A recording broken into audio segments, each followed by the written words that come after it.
네, 안녕하세요. 다정한 참견의 다일입니다.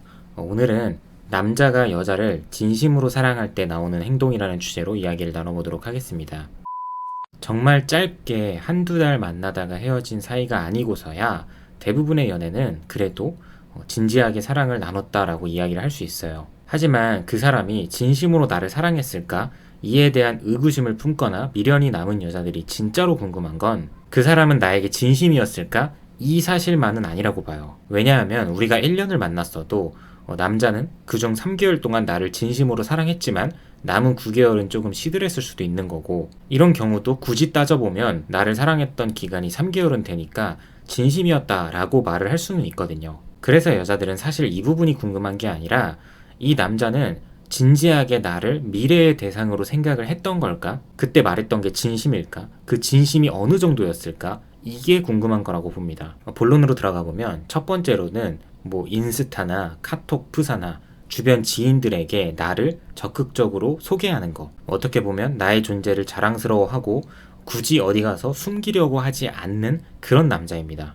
이것도 성향에 따라서 다른 부분이라고도 말할 수 있는데, 어디를 가든 여자친구의 존재를 애써 숨기고 드러내지 않으려고 하는 사람들이 있어요. 솔직히 말씀드리자면 특히나 이런 분들 중에서 결국 환승이별을 하거나 구여친에게 돌아가는 그런 사례들이 굉장히 많은 편이에요. 혹시나 남자가 직업 특성상이나 여러 가지 이유들로 인해서 여자친구의 만족을 채워주지 못했다면 분명 그에 맞게 다른 방식을 통해서 믿음을 주려고 했을 거예요. 그리고 또 여자친구의 존재를 숨기려는 남자들 중에서 약속이 많다거나 아니면 자신의 핸드폰을 지나치게 사수를 하는 경우가 있거든요. 정말 안타깝다고도 볼 수 있지만 이런 경우에 나를 지렛대 삼아서 다른 여자에게 가려고 하는 경우들도 정말 많습니다. 그래서 내가 이 여자를 정말 진지하게 미래까지 바라봤다면 남자 본인이 먼저 나서서 지인들을 소개시켜주고 여기에 더해서 부모님에게도 알리고 또 더 나아가서는 부모님을 직접 소개를 해주려고 하는 경우도 많죠. 내가 연애를 오래 했는데도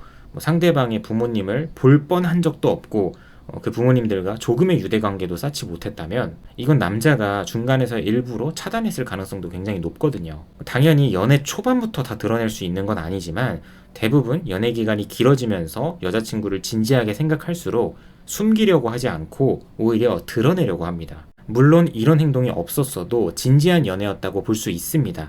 다만 미래까지 생각한 진지함은 아니었던 거죠. 이어서 두 번째로는 혼자만의 시간을 강요하지 않는 남자예요. 많은 분들도 아시고 또 저희가 실제로 연애 상담을 하다 보면 혼자만의 시간을 중요하게 생각하는 남자들이 꽤 많습니다. 저도 남자 입장에서 이 부분은 어느 정도 이해도 하는 부분입니다. 하지만 정말 미래까지 진지하게 생각을 하고 결혼까지 바라본다면 이야기가 좀 다르거든요. 싸워도 우리가 같은 공간에 있어야 하고 혹시나 나중에 아기를 낳는 그런 이슈가 발생이 된다면 피할 수 없이 맞닥뜨려야 되는 순간들이 존재하는데, 연애할 때부터 혼자만의 시간을 갖고 싶다고 하면서 어느 순간부터 주말 내내 안 보거나 연락도 잘 안 되거나 피곤하다고 쉬고 싶다고 한다거나 이런 남자들이 종종 있잖아요. 근데 내가 이 여자와 정말 미래까지 진지하게 생각을 한다면 절대 쉬는 날에 주말 내내 신경 쓰이게끔 냅두지는 않는다는 거죠. 당연하게도 가끔 쉬고 싶을 수는 있어요. 근데 적어도 그게 주말 내내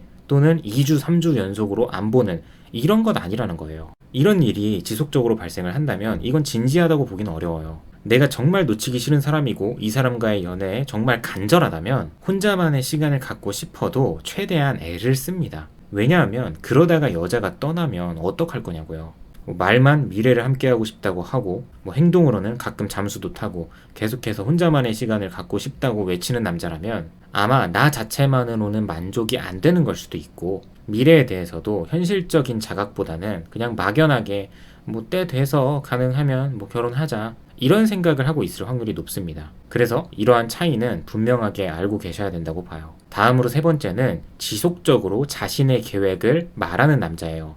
계획을 말한다는 건 우리 나중에 이때쯤 결혼하자, 아기는 몇 명 낳아서 이렇게 살자 이런 걸 이야기하는 게 아닙니다. 꼭 우리 둘 사이의 미래 계획이 아니더라도 남자 본인이 내가 누군가의 연인으로서 남편으로서 어떤 존재가 되고 싶고 얼마나 어디까지 책임을 다하고자 하는 마음이 있고 또 미래에 잘 살기 위해 내가 지금부터 앞으로 이런 것들을 해나갈 것이다. 이런 식으로 구체적으로 말을 하는 거죠. 그래서 이런 남자들은 애초에 이성을 만날 때도 아무나 만나려고 하지 않고 연애를 시작했을 때도 어느 정도는 미래를 바라볼 만한 진지한 만남을 가지기 때문에 이런 남자와 연애를 시작을 했다면 결코 가벼울 수 없는 진지한 연애라고 할 수 있는 거죠. 그래서 사실 이런 남자들을 바라보면 어떤 점을 느낄 수 있냐면 이 남자는 어떤 여자를 만나더라도 잘 골라서 잘 만나겠다. 지금도 계속 미래를 향해 준비를 해나가고 있기 때문에 상대가 진짜 덜 떨어진 여자만 아니라면 정말 만나서 결혼까지 할 수 있을 만한 남자다.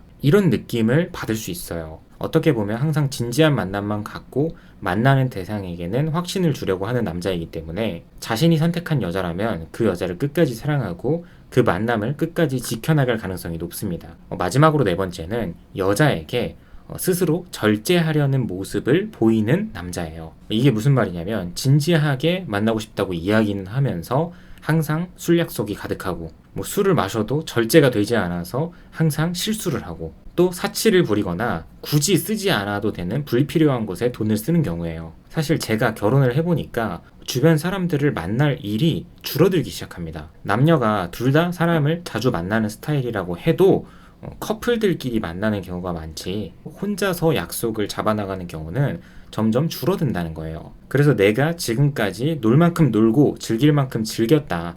그래서 이제는 진지한 연애를 하고 싶다. 이렇게 생각하는 분들도 내가 앞으로 더 못 놀고 더 못 즐겨서 이런 생각을 하는 게 아니라는 거예요. 진짜로 진지하게 여자를 만나고 싶으니까 스스로 절제를 하기 시작하는 거죠. 그래서 옛날에는 내가 진짜 많이 놀았는데 지금은 벌써 안 논 지가 꽤 됐네. 이렇게 이야기를 할 줄 아는 남자랑 만나야 그 만남이 진지해질 수 있는 거지. 그냥 나 혼자서 이 남자를 미치도록 사랑했다. 그 사람도 나를 미치도록 사랑했다. 이런다고 해서 만남이 진지해지는 건 아니라는 거예요. 그래서 연애를 하면서도 절제를 못하는 경우에는 결혼을 할 때까지도 어쩌면 결혼을 하고 나서도 절제를 하기가 쉽지가 않습니다. 만약 여자도 함께 노는 걸 즐기고 내가 돈 걱정, 시간 걱정, 커리어 걱정 이런 거 하나도 걱정을 하지 않아도 되는 사람들이라고 한다면 문제가 되지 않겠지만 보편적으로는 남자가 어릴 때와 비슷하게 놀고 먹고 즐기는 거를 절제하지 못하고 아직까지 흥이 많고 신이 많다면 그 연애는 진지할 뻔하다가 말 연애가 될 확률이 높습니다. 결국에는 어느 정도는 희생정신이 깔려있는 남자가 여자와의 진지한 미래를 그린다라고 볼 수 있습니다. 그래서 여자친구가 정말 내 인생의 영순위까지는 아니더라도 항상 어느 정도는 우선순위에 두고 대인관계를 유지하는 남자들, 여자친구를 위해서 때로는 주변 시선을 신경 쓰지 않을 줄 아는 남자, 이런 남자들이야말로 정말 진심으로 나와의 미래를 그렸다, 나를 진지하게 생각했다라고 볼 수 있어요. 네, 오늘도 영상 봐주셔서 감사하고요. 지금까지 다정한 참견의 다일이었습니다.